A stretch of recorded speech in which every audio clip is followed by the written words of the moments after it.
មកខេត្តសៀមរាបរៀបឋានអសុខតាមខ្ញុំពុទ្ធវត្តណាបាត់ដំបងមកជប់រួយទួយក៏គេសង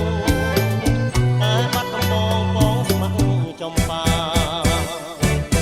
ឥឡូវបានយល់ចំបៃសៀមរាបរកមកជួតជ្រាបពោពេញអា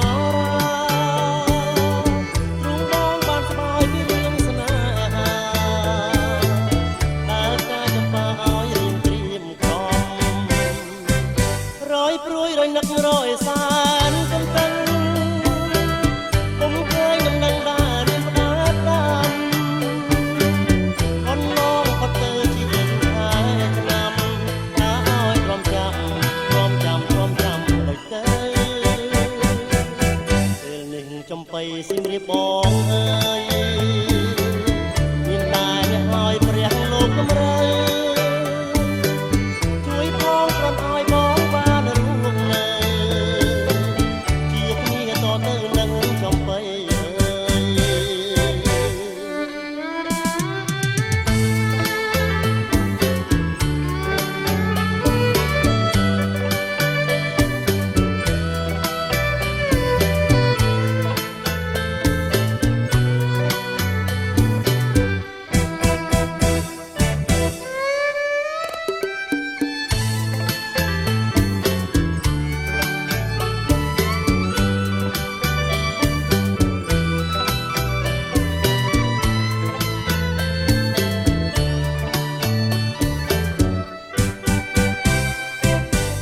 ព្រួយរនឹករយសានកំតឹង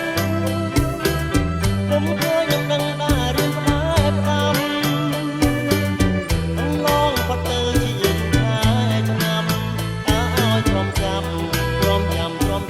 ដូចទៅពេលនេះចំបៃសៀមរាបប